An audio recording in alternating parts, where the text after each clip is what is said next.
কেমন হতো যদি আপনি একটি পুরনো গাড়ির দামে এক খণ্ড জমি কিনতে পারতেন এবং এর সাথে একটি দ্বিতীয় পাসপোর্টও পেয়ে যেতেন? এটি কোনো আনএক্সপেক্টেড ড্রিম নয়। আমি আজকে এমন কিছু কান্ট্রি নিয়ে কথা বলবো যেই কান্ট্রিগুলোতে এই মুহূর্তে সিটিজেনশিপ প্রোগ্রাম রয়েছে। হাই এভরিওয়ান, আমি আফরিন। আমি আজকে এমন 5টি দেশ নিয়ে কথা বলবো যেখানে সামান্য জমি কিনলেই আপনি হতে পারেন সেই দেশের রেসিডেন্স এবং পেতে পারেন বসবাসের অনুমতি। একই সাথে হতে পারেন একজন দ্বিতীয় পাসপোর্ট হোল্ডার। চলেন তাহলে শুরু করা যাক। ডিসকাশন শুরুর পূর্বে আরো একটি বিষয় যা আপনাদের জেনে রাখা জরুরি। যেই আইনগুলো এবং যেই সিস্টেমগুলো আজকে রয়েছে সেই সিস্টেমগুলো কিন্তু চিরকাল একরকম থাকে না, কারণ দেশগুলো তাদের ল অ্যান্ড অর্ডার চেঞ্জ করে। যেই জমির দাম আজকে সস্তা রয়েছে আগামীকাল তা সাধ্যের বাহিরেও চলে যেতে পারে। বর্তমানে কোন কোন দেশগুলোতে পার্মানেন্ট রেসিডেন্স হওয়ার ক্ষেত্রে সবচেয়ে বেশি অপরচুনিটি রয়েছে চলেন দেখি। Number 5, Paraguay. অফুরন্ত সুযোগের একটি দেশ। এই দেশটি হয়তো বেশিরভাগ ভ্রমণকারীর ভ্রমণ তালিকার বাইরে, কিন্তু বিচক্ষণ বিনিয়োগকারীদের নজরে এই দেশটি রয়েছে। দক্ষিণ আমেরিকার এই দেশটি বিশ্বের সাশ্রয়ী মূল্যের জমির পাশাপাশি সহজতর উপায়ে সিটিজেনশিপও প্রদান করে। প্যারাগুয়ের গ্রামাঞ্চলে জমির দাম হেক্টর প্রতি মাত্র 500 থেকে $2000 হয়ে থাকে। তার মানে একটি ভালো মানের ল্যাপটপের দামে প্রায় 2.5 একর জমি পাওয়া যায়। কিছু কিছু উন্নত এলাকাতেও এই একই দামেই জমি পাওয়া যায়। আর প্যারাগুয়েতে স্থায়ীভাবে বসবাসের বিষয়টিও বেশ সহজ। স্থানীয় কোনো ব্যাংকে $12,000 জমা দিন, কোনো অপরাধমূলক রেকর্ড না থাকার প্রমাণ দেখান, তাহলেই আপনি বসবাসের অনুমতি পেয়ে যাবেন। একই সাথে প্রপার্টির মালিকানা আপনার আবেদনকে আরো বেশি স্ট্রং করে। প্যারাগুয়েতে 3 বছর স্থায়ীভাবে বসবাসের পরে আপনি পার্মানেন্ট রেসিডেন্সের জন্য অ্যাপ্লাই করতে পারবেন। কোনো ল্যাঙ্গুয়েজ টেস্ট নেই, আছে শুধু খুব সহজেই একটি নাগরিকত্ব লাভের প্রক্রিয়া। জীবনযাত্রার মানের দিক দিয়েও প্যারাগুয়ে বেশ আকর্ষণীয়। আছে বিস্তীর্ণ খোলা জায়গা, ক্রমবর্ধমান প্রবাসী সম্প্রদায় এবং এমন একটি গভর্নমেন্ট সিস্টেম যা বিদেশি বিনিয়োগ বান্ধব। রাজধানী ওসুনিয়ন আধুনিক সকল সুযোগ সুবিধার পাশাপাশি লাতিন আমেরিকার আধুনিকতার সাথেও তাল মিলিয়ে চলে। এবারে যাই নেক্সট কান্ট্রিতে। Number 4, Dominican Republic. স্বল্প বাজেটে ক্যারিবীয় স্বপ্ন। ডমিনিকান রিপাবলিক শুধুমাত্র সমুদ্র সৈকত আর অবকাশ যাপনেরই কেন্দ্র নয়। পর্যটন এলাকাগুলোর বাইরে পা রাখলে আপনি এমন এক দেশের সন্ধান পাবেন যেখানে প্রপার্টির প্রাইস সূর্যাস্তের সময় গ্রীষ্মমণ্ডলীয় তাপমাত্রার চেয়েও দ্রুত কমে যায়। ডমিনিকান রিপাবলিকের গ্রামীণ জমির দাম, অবস্থান এবং উন্নয়ন সম্ভাবনার উপর নির্ভর করে প্রতি হেক্টর $1,000 থেকে $5,000 পর্যন্ত হতে পারে। ছোট শহরগুলোতে সাধারণ মানের বাড়ির দামও এমন হয়, যা দিয়ে অন্য জায়গায় বড় শহরগুলোতে জামানতের টাকাও জোগাড় করা যায় না। আর এখানে রেসিডেন্সের বিষয়টিও বেশ অ্যাট্রাকটিভ। ডমিনিকান রিয়েল এস্টেটে $50,000 বিনিয়োগ করলে আপনি বসবাসের অনুমতিযোগ্য হবেন, যা মাত্র 2 বছর পরে আপনাকে নাগরিকত্ব লাভের সুযোগ করে দিতে পারে। এখানে একটি হিডেন সিক্রেট রয়েছে যা বেশিরভাগ মানুষই জানে না। শুধুমাত্র একটি প্রপার্টির জন্য পুরো $50,000 খরচ করার প্রয়োজন নেই। চালাক ইনভেস্টররা ম্যাক্সিমাম সময় নির্ধারিত সীমা পূরণের জন্য ছোট আকারের জমি ক্রয়ের সাথে ব্যবসায়িক বিনিয়োগকে একত্রিত করেন। ডমিনিকান সিটিজেনশিপ সমগ্র ক্যারিবিয়ান অঞ্চলে সুযোগের দ্বার উন্মুক্ত করে এবং 60টিরও বেশি দেশে ভিসা ফ্রি প্রবেশের সুযোগ দেয়। এটি রিয়েল এস্টেট বিনিয়োগ হিসেবে মন্দ নয়। অনেকের একটি নতুন গাড়ি কেনার খরচের চেয়েও কম। স্প্যানিক উপনিবেশিক স্থাপত্য, রাস্তার মোড়ের ক্যাফেগুলো থেকে ভেসে আসা সুরের মূর্ছনা এবং জীবনের এমন এক গতি যা আপনাকে মনে করিয়ে দেবে আসলে গুরুত্বপূর্ণ কি। তাছাড়া আপনি মার্কিন যুক্তরাষ্ট্রের প্রধান শহরগুলো থেকে মাত্র কয়েক ঘন্টার বিমান দূরত্বে রয়েছেন। এই দেশটি তাদের জন্য আদর্শ স্থান হতে পারে যারা উত্তর আমেরিকা থেকে পুরোপুরি বিচ্ছিন্ন না হয়েই বিদেশে বসবাসের অনুমতি চান। এর পরবর্তী দেশটি আপনাকে অবাক করে দিতে পারে যে আসলে ইউরোপের জমি কতটা সস্তা হতে পারে। নাম্বার 3, তুরস্ক, যেখানে ইউরোপের সাথে সাশ্রয়ী মূল্যের মেলবন্ধন ঘটেছে।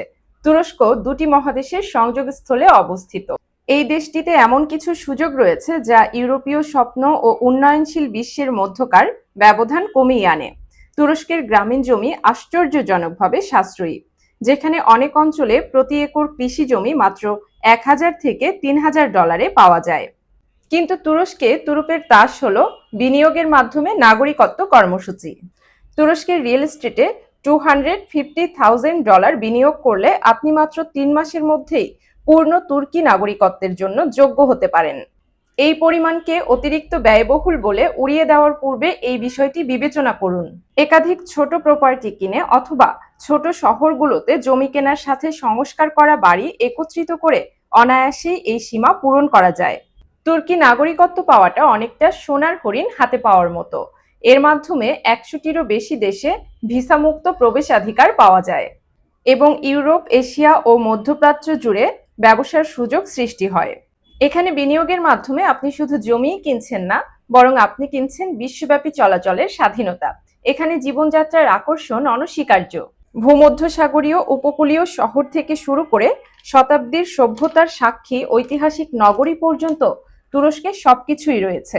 শুধু খাবারের জন্যই এই বিনিয়োগ সার্থক, কিন্তু এর সাথে সাশ্রয়ী স্বাস্থ্যসেবা, সমৃদ্ধ সাংস্কৃতিক ঐতিহ্য এবং ক্রমবর্ধমান প্রবাসী সম্প্রদায়কে যুক্ত করলে স্থানান্তরের জন্য একটি জোরালো যুক্তি তৈরি হয়। তবুও এর পরবর্তী দেশটি আরও বেশি অ্যাট্রাকটিভ, বিশ্বের বৃহত্তম অর্থনীতির নৈকট্য। Number 2, Mexico. আপনার উত্তরের প্রতিবেশীরা এক গোপন রহস্য। মেক্সিকোর আবাসন বাজার বৈপরীত্যের এক চমৎকার উদাহরণ। সমুদ্র তীরবর্তী শহর এবং বড় শহরগুলোতে জমির দাম বেশি হয়, কিন্তু ছোট শহরগুলোতে এবং গ্রামাঞ্চলে আপনি এমন দামে জমি পাবেন যা আপনাকে সত্যি চমকপ্রদ করবে। অবস্থান এবং যাতায়াতের সুবিধার উপর নির্ভর করে গ্রামীণ সম্পত্তির দাম প্রতি হেক্টর $500 থেকে $5,000 পর্যন্ত হতে পারে।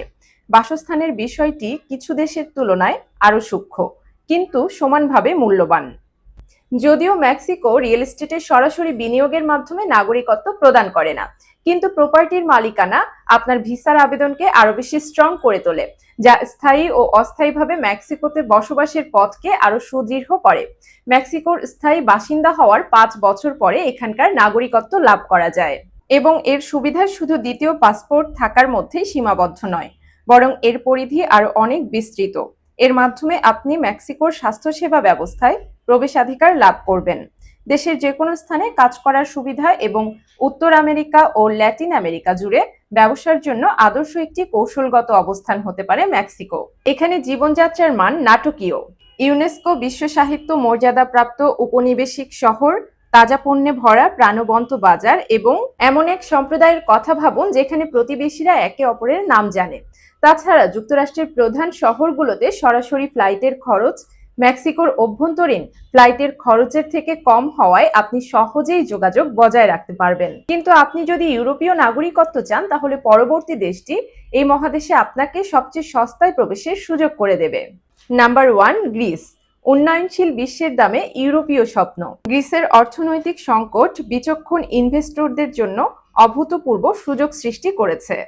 গ্রিসের গ্রামীণ জমি সমগ্র ইউরোপে সবচেয়ে সস্তা, যেখানে প্রতি একর জমি অঞ্চল ভেদে মাত্র $2,000 থেকে $4,000 পাওয়া যায়। গ্রিক গোল্ডেন ভিসা প্রোগ্রামের জন্য রিয়েল এস্টেটে ন্যূনতম $250,000 বিনিয়োগ প্রয়োজন।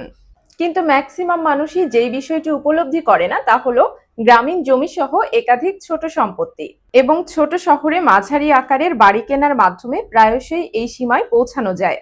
গোল্ডেন ভিসার মাধ্যমে গ্রিসে বসবাসের সুযোগ পেলে স্থায়ী বসবাসের অনুমতি এবং অবশেষে ইউরোপীয় ইউনিয়নে পূর্ণাঙ্গ নাগরিকত্ব লাভ করা যায়। এর অর্থ হলো ইউরোপীয় ইউনিয়নের 27টি দেশেই জীবনযাপন, কাজ এবং অবাধে ভ্রমণ অপরচুনিটি। আপনি শুধু গ্রিসের সম্পত্তিই কিনছেন না, আপনি ইউরোপীয় নাগরিকত্ব এবং এর সাথে আসা সমস্ত সুযোগ সুবিধাও কিনছেন। গ্রিসের জীবনযাত্রার বিষয়টিও বেশ বৈচিত্র্যময়, যেন খাঁটি ভূমধ্যসাগরীয় জাদু। প্রাচীন ইতিহাস আপনাকে ঘিরে রাখবে। ভূমধ্যসাগরীয় খাদ্যাভ্যাস শুধু একটি প্রবণতা নয়, বরং এটি একটি জীবনধারা। আর জীবনের এই গতি আপনাকে মনে করিয়ে দেবে সুখী হওয়ার জন্য নিরন্তর ব্যস্ততার প্রয়োজন নেই। তাছাড়া গ্রিসের ভৌগোলিক অবস্থান এটিকে ইউরোপ, উত্তর আফ্রিকা এবং মধ্যপ্রাচ্য ভ্রমণের জন্য একটি আদর্শ কেন্দ্রবিন্দুতে পরিণত করেছে। আপনি কি গ্রিক নাগরিকত্ব এবং ভূমধ্যসাগরীয় অঞ্চলে বিস্তীর্ণ জমির বিনিময়ে আপনার বর্তমান জীবনযাত্রাকে বদলাতে চাইবেন? যদিও এই সুযোগগুলো চিরকাল টিকবে না। দেশগুলোর উন্নয়ন এবং অর্থনীতির প্রসারের সাথে সাথে দেশগুলো তাদের সিস্টেম বদলাবে। এখন যে সুযোগগুলো রয়েছে সেই সুযোগগুলো শুধুমাত্র অতি ধনী বিনিয়োগকারীদের জন্য নয়, বরং সাধারণ বিনিয়োগকারীদের জন্য সমানভাবে প্রযোজ্য। প্রশ্ন এটি নয় সুযোগগুলো আছে কিনা, প্রশ্ন হলো, সুযোগ থাকতে থাকতে আপনি এই অপরচুনিটিগুলোকে গ্রহণ করবেন কিনা। আজকে বলা দেশগুলোর মধ্যে কোন দেশটি আপনার দৃষ্টি আকর্ষণ করেছে? আপনি কি একটি দ্বিতীয় পাসপোর্টের জন্য প্রস্তুত? তাহলে সেটি কমেন্টে জানান। নেক্সট ভিডিওতে এরকম আরো কিছু দেশ নিয়ে কথা বলবো যেখানে এখনো সিটিজেনশিপ প্রোগ্রাম রয়েছে। দেখা হবে নেক্সট ভিডিওতে। আজ এ পর্যন্তই।